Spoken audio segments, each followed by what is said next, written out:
खूबसूरत चेहरा हर किसी को पसंद होता है, लेकिन कई बार आपने देखा होगा कि किसी किसी के चेहरे में अचानक से ब्लैक स्पॉट्स हो जाता है, जिसे हम छाइयाँ बोलते हैं। और इसके हो जाने की वजह से बहुत ज़्यादा समस्या लगती है, लोगों को ऑकवर्ड फील होता है और इस बीमारी से लोग बहुत परेशान होते हैं। तो ये छाइयाँ क्या होती हैं?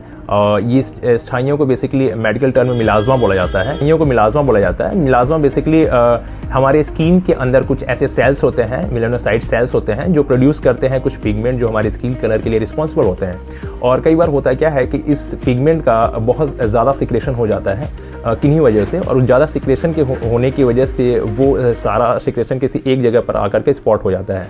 बेसिकली जो रीज़न देखा जाता है, ये नोज़ या फिर आपके चिक या फिर अपर आईलिड या हेड के आसपास का एरिया ज़्यादा देखा जाता है, तो इसको बोलते हैं मिलाज़मा। और मिलाज़मा के हो जाने की वजह से बहुत समस्याएं होती हैं। वैसे कुछ देखा जाए तो बहुत दिक्कत तो नहीं होती, लेकिन फिर भी देखने में ऑकवर्ड होता है, आपकी ब्यूटी डिस्टर्ब होती है। मिलाज़मा एक बहुत खतरनाक बीमारी नहीं है, लेकिन फिर भी जैसे मैंने बताया कि आपकी ब्यूटी डिस्टर्ब होती है।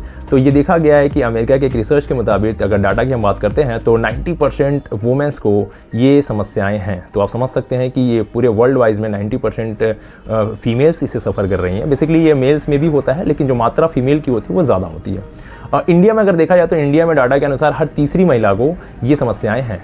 और ये समस्याएं देखा जाता है कि करीब करीब ये जो रिप्रोडक्टिव हेल्थ होती है या रिप्रोडक्टिव एज होती है, यानी कि फर्टाइल एज होती है, जिस एज में फीमेल रिप्रोडक्टिव होती है, उस एज में समस्याएं ज़्यादा देखी जाती हैं। यानी कि 30 से 35 या 25 के बाद 30-35 या आफ्टर मैरिज देखा जाता है, ये समस्याएं ज़्यादा बढ़ती हैं, क्योंकि ये फर्टिलिटी जो होता है, उनकी फर्टिलिटी एज होती है, उसमें ज़्यादा समस्याएं होती है। ऐसा क्यों होता है? क्योंकि बेसिकली इसका रीज़न तो नहीं है, अननोन रीज़न है इसका, लेकिन फिर भी कुछ मोटे मोटे रीजन की हम बात करेंगे।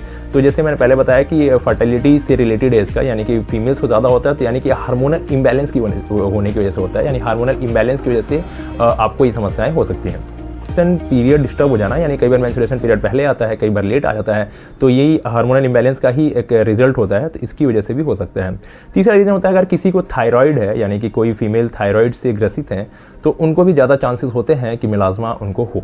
काफ़ी ले रखा है, स्ट्रेस आपके दिमाग में बहुत ज़्यादा है, और उसकी वजह से भी ये समस्याएं हो सकती हैं। नेक्स्ट रीजन जो होता है सन एक्सपोजर। कई बार देखा गया कि जो महिलाएं एक्सिस सन के एक्सपोजर में रहती हैं, यानी कि सन का एक्सपोजर उनके ऊपर ज़्यादा रहता है, उनके साथ भी ये समस्याएं ज़्यादा हो सकता है। जेनेटिक्स रीजंस होते हैं कि अगर मदर को है तो डॉटर्स को चांसेस ज़्यादा हैं कि हो सकती हैं। और ये मिलाज़मा का केस जो है ज़्यादातर देखा गया है जो डार्क वुमेन होती है, यानी कि जिनकी स्किन थोड़ी सी डार्कनेस होती है, उनमें ज़्यादा होता है as compare to fair. Fair में भी होता है, जो गोरी महिलाएं होती हैं उनमें भी होता है, लेकिन एज़ कम्पेयर टू जिसका स्किन डार्क होता है, जिसमें मेलानिन पिगमेंटेशन ज़्यादा होता है, उन्हीं के साथ ये समस्याएं होती हैं। मेलानिन होता है क्या है कि स्किन के किसी खास हिस्से में डिपोजिशन हो जाता है, यानी कि मेलानिन का इसका डिपोजिशन करके ब्राउनिश स्पॉट, यानी कि धूल कलर का, ब्राउनिश कलर का, ब्लैकिश कलर का स्पॉट बन जाता है, और ये देखने में बहुत भद्दा लगता है। कैसे बचाव होते हैं, कैसे इसका इलाज किया जा सकता है? तो वैसे तो देखा जाए तो आप इसके ट्रीटमेंट के लिए आप बेसिकली जाते हैं किसी भी डर्मेटोलॉजिस्ट के पास, और आजकल एक नया फैशन चला है कि आपके पास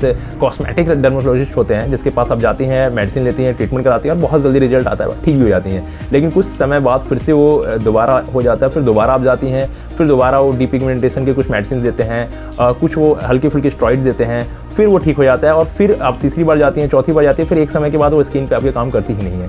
लेकिन इसका प्रॉपर जो रूट कॉज को अगर पकड़ा जाए और जड़ से इलाज किया जाए, तो होम्योपैथी में इसका बहुत अच्छा इलाज है।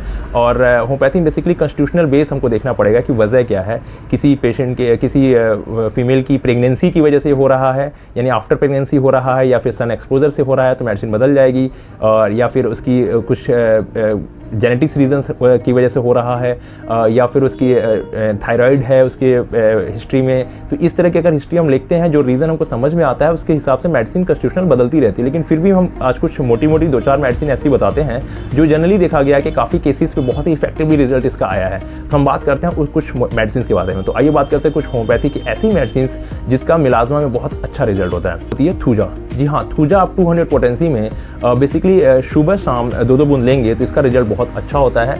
दूसरी सबसे अच्छी मेडिसिन जो होती है वो होती है कॉलीफाइलम। जी हाँ, कॉलीफाइलम 30 पोटेंसी में आप 3 बार 2-2 बूंद ले सकते हैं। इसका भी रिजल्ट बहुत अच्छा होता है, और ये बेसिकली स्किन्स के डीपिगमेंटेशन को ठीक करता है।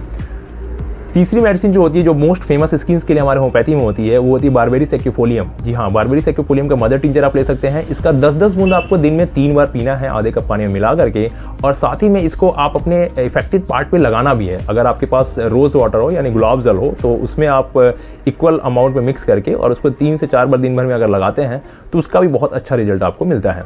और नेक्स्ट एंड लास्ट सबसे अच्छी जो मेडिसिन इसकी देखी गई है वो होती है सिम्सिफ्यूगा। जी हाँ, सिम्सिफ्यूगा 200 में आप ले सकते हैं। इसको भी सुबह दोपहर शाम लीजिए, इसका भी बहुत अच्छा रिजल्ट होता है। तो